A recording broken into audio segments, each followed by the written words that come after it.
What's going on, everyone? It's Adam Craig with Grandstand Golf. This is our PGA DFS pick show for the 2021 Valero Texas Open.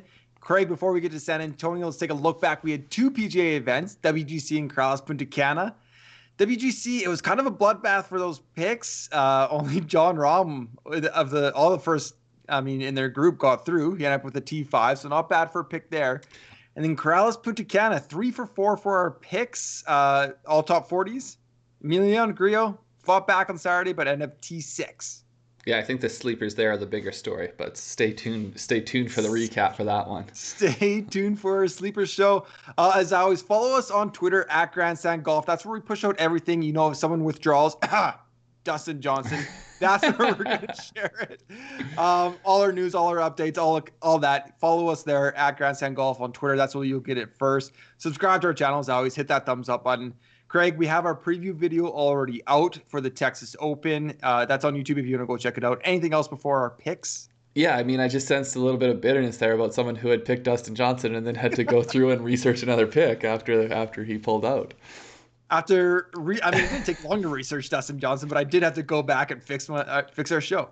Yeah. Before we get into that, we have had a question before about how the show order goes. So we each pick 3 players, and they're just kind of descending in dollar amount on DraftKings. But of course, we have different picks, so they're going to be a little bit all over the place. So for each of us, they are descending, but like Adam's second guy might be more expensive than my second guy, or vice versa. Yeah. Okay. Enough said. Jump into it. Let's do it.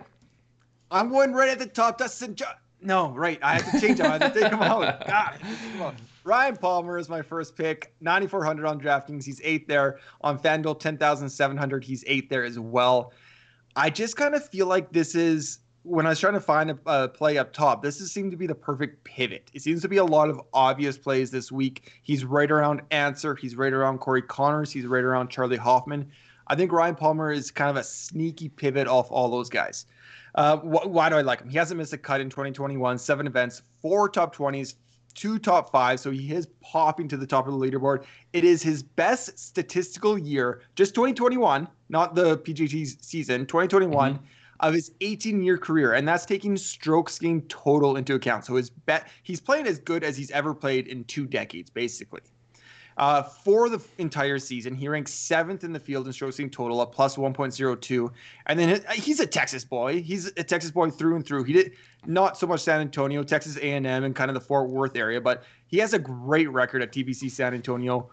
4 top 10s, 7 and 10 made cuts. You know, he's playing the best golf of his entire career. It seems like a pretty slam dunk kind of play to me. Yeah, I like it. I was going to say, you're saying pivot off of these guys. I was like, I kind of like a lot of those guys. But no, I do think his ownership likely will be lower than a Connors or a Charley Hoffman this week. So I do definitely think there is value in looking at him. I'll likely end up with him in my pool, but not positive yet. I think that's going to be a hard area to pick and choose from. For sure. And I'm not playing those guys. This is just like a good GBP play, I think. Yeah, agreed. Okay, so my first one here, I am going right to the top. It was, just second from the top on DraftKings, but Tony Finau, he comes in 11,000 on DraftKings. He's second there. That's obviously with Dustin Johnson, so he's now the most expensive there. But he's 11,400 on FanDuel, third. So he actually falls behind Spieth over on FanDuel, which I'm just licking my chops at that. But so these stats here do include Dustin Johnson. So even when DJ was in the field, Tony's strokes gained total for the 2020-2021 season, he was first over top of DJ at 1.33. And then for the last season, he was actually second at 1.56 behind DJ. So, he's just killing it. He's doing very well. His form since the restart. So this is, I tried to capture a little bit, almost a year here, but 24 starts, 10 top 10s, 7 top 5s. And those are in fields that are way stronger than this. So I just feel like it almost feels like his floor this week is going to be, maybe a 20, but the chances of him getting up into a top 5 is awesome, I think. Yeah. Very high probability. So what, more specifically about his game, he does everything well. You look at over the past two PGA Tour seasons, so stretches back to late 2019, he's been positive in every category, and he's gained at least 0.14 strokes gain in all categories. So that was his strokes gain putting last season. Other than that, he has nothing below 0.2. So it's just over the past four full seasons, PGA Tour seasons, he only has a single stat that he lost strokes on, and that was 3 years ago. His putting, he lost a tenth of a stroke. So he does everything well, and so it's hard to kind of point to this. I mean, obviously his ball striking is awesome, but it's hard to point to one thing and be like, oh, like this is the reason he's great, because there's a lot of things that make him good. Right. And for that reason, the model likes him. This was when DJ was still in the field. Tony Finau is still number one in our Grandstand Golf model, which takes into account sort of long-term form and what has proven to be predictive for success here in terms of strokes gain breakdown. Lastly, 3 starts at Texas Open, all made cuts. A couple of them weren't great finishes, but he does have a 3rd place here in 2017. So I think he has a decent feel for the course, and to me, he's just the most talented player left in the field. Yeah, so completely agree. A few notes there. For all my ranks as well, they do include DJ. So, I mean, subtract 1 or whatever you want to do. But for the most part, basically assume DJ's well. Yeah, exactly. Our Grandstand Golf model, if you're new to our channel, it's completely free. The link is below in our descriptions, so go check that out.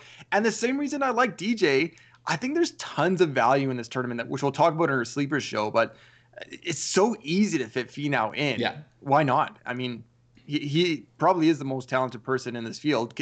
Will he win? I don't know. But can I find 5 other guys that I think can win, including some in the 6s? Mm-hmm. Yeah, I do actually. Yeah, so I'll definitely have quite a bit of exposure to Finau. Yeah. My second pick, Lanto Griffin, 8,700 on DraftKings. He's 15th there on FanDuel, 10,300. He's 12th. So a little bit better on DraftKings, there. Why I like Lanto? Again, playing great in 2021, 9 events. T26 or better 5 times. And then looking at his ranks, but then the most recent ranks, again, this is from our model here. It doesn't include the match play because strokesing is a little bit trickier there. Mm-hmm. But he's gained off the tee in 5 straight tournaments and on approach in 4 of the last 5. And the one he didn't gain was like minus 0.02. So he's been hitting the ball. Great, yeah.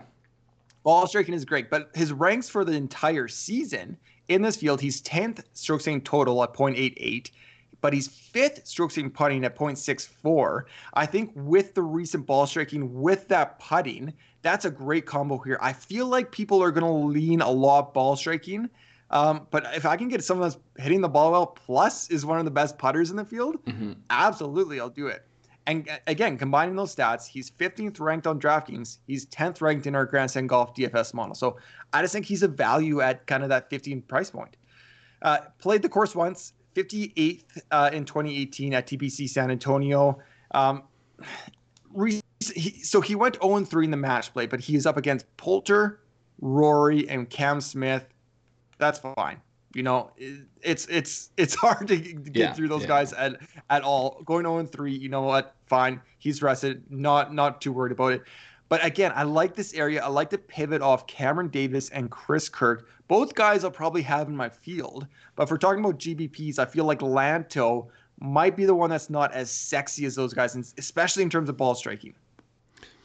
Yeah, I'm just trying to look it up here real quick. I don't know if you know offhand. Is he in the Masters next week? Because he's ranked 55th in the world now, but I don't know if he would have been inside the top 50 at the end of 2020, which would have got him in. But I'm not entirely sure. That could be a bit of a narrative to watch too, is he might be one of these guys that has to win to get in. But yeah, no, I like Lanto. I think it's a good pick. I think that you can make a case, and I probably will put in some balance lines, and I think he's perfect for that kind of thing because you get win equity down there at 8,700. Yeah, really agree. Okay, so I'm going with Charley Hoffman. We talked about him as someone that Palmer is a pivot from. But so why is Charley Hoffman going to be popular? So he comes in 9,200 on DraftKings. He's 10th in pricing. He's also 10th over on FanDuel, 10,500. So First off, we'll get into the course record. He's got an awesome record at this course. But what I want to try to make the case for is, even without that awesome record, I think his pricing and his pricing in this field is fairly appropriate. So you look at his stats in 2021 so far. 2020, 2021. So the season, the PGA Tour season. So in this field, he's 5th in strokes gained total. So, you're actually getting a bit of a discount in terms of his pricing here in the field. 13th tee to green, 14th off the tee, and 7th on approach. So his ball striking numbers are good. And then you combine that with good putting. Obviously, that's how you get to a very good strokes gained total. But he, ball striking and putting, those are things I like to see on any course. Like, that travels. Recent form, more recently, has he been playing well, or is this something he did in the fall? No, he has been playing well. He's got 3 top 20s in his last 5 starts. And if you look at only the past 3 months, he's still 10th in the field in strokes gained total. So to me, his sort of longer term, maybe half a year's form, he's actually better than his price. Even his 3 month, his more recent form, I think he's like very appropriately priced. And then that's not even taking into account this awesome course record he has. So he's started here 10 starts. He has more than that at the tournament, but at this course, since they moved to TPC San Antonio, he's got 10 starts. We spoke about this in the preview show. 8 top 25s, 4 top 3s, and he was the 2016 winner. So to me, this guy shows up for whatever reason. He has a good feel for this course, and so I just love the play. I think the only problem is going to be ownership, as we kind of mentioned, with Palmer being a pivot off of him. And no miscuts in all his starts here. He could have had another top 20 at Puntacana, but he kind of blew up. He went the wrong way on Sunday. Holes. Yeah. So it could have been a lot better even with that. It's a really tricky one. The fact that he's 10th priced and chalky, that it's a little bit hard for me to swallow. I think I'll get there, but I'm guessing I'll be underweight on the field. Yeah, I'm kind of hoping. My plan is likely I'll just try to hole. Like, I'll try to not be underweight or overweight, but I don't want to miss out on it. That's sort of what I'm thinking with Charley Hoffman. It's interesting. And that's like, we'll get into that on Wednesday when we break down what our own slates look like, what we're doing for our player pools. 100%. Okay, my third and final pick is Harold Varner III. I'm going third for the third. I think it's a sneaky play here. 7,900 on DraftKings. He ranks 24th there. FanDuel 9,700. He ranks 21st. So like Lanto Griffin, a little bit better on DraftKings if you're building over there. Okay, we're in the 24th here. We're getting close to sleeper category, so you're not going to necessarily check all the single boxes. But he's coming in with 4 straight made cuts, top 20, top 21 or better in 2, and that was a 21st at the Arnold Palmer and a 19th at the Honda Classic. So good finishes, not great. 4 trips to TPC San Antonio, 3 for 4 made cuts, but he has popped before. 2016, he did get 9th, so he does have a top 10 here. I think he actually is a good fit for the course, but this is where I really like it. I mean, we can kind of get sucked in with Harold Varner a bit with the ball striking, but I feel like the price isn't too high for it. So he ranks 24th in DraftKings, but he ranks 9th. This is in the field for the entire season. 9th strokes gained total at plus 8.9. 9th strokes gained tee to green at 0.92. So clearly he's losing on the greens a little bit. That's okay. It's around 0. And then all that together, he ranks 7th in the Grandstand Golf DFS model. So you're getting a guy priced 24th in a course that I feel like is a good fit for his game. He has played well here. He's got a top 10 here. He's made 4 cuts in a row, a couple of them, at the top 20 area. And then his ball strike, like his stats, as usual, are pretty good. So it is, and it seems like nobody's talking about him. And I just noticed me and him are matching. So I feel like it's just meant to be.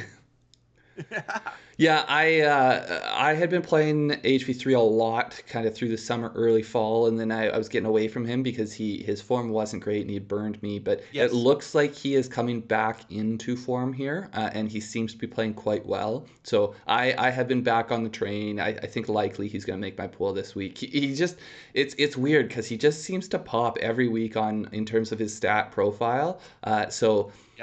But not necessarily the results matching up with that. So I think it almost feels a little bit like Cameron Tringale, where for a while we felt like he should be getting better results based on his stats, and then he started to actually produce those. And I think maybe we're getting there with HV3 now, and maybe we get a nice little top 10 here. And if you're a person that believes in course correlations, take a look at where his best results have been. They're Las Vegas, they're Phoenix, they're those type of courses which people are looking at course correlations. Gotcha. Okay, last one here for the pick show. I am going with a staple of ours, Chris Kirk.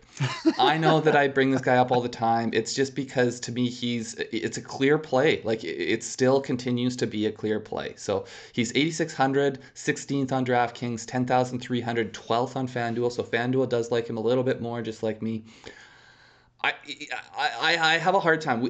We honestly try not to always bring up the same guys on these shows because it just gets boring trying to talk about the same ones. But when you really like the value and it doesn't seem to be changing, it's not evolving, So getting him at 8,600 on DraftKings just seems like a steal. So you look at any period of his strokes gained total stats, within the last year, and it makes sense at that value. So 30 days, he's got plus 1.56. He's 10th in the field. 3 months, 1.56 in the field. 6 months, over a stroke gained, 10th in the field. You look at 12 full months. So this is a full year we're talking about now. He's plus 0.63, 17th in the field.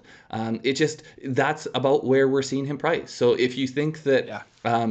worst case, his sort of long-term form, he's appropriately priced, but he seems to be getting better and better and is playing at a higher level in the last half of those 12 months, then it just seems like a good value play here. So last 10 starts, 6 top 25s, 2 top 10s. Those aren't gaudy numbers. Like if we're talking about Finau or DJ, you're like, that's not great. But for someone who's priced where he is in a field like this, those are pretty darn good numbers. And as we know, we've talked about at length his second at Sony and just how clutch that was when he needed that for the medical exemption. Yeah.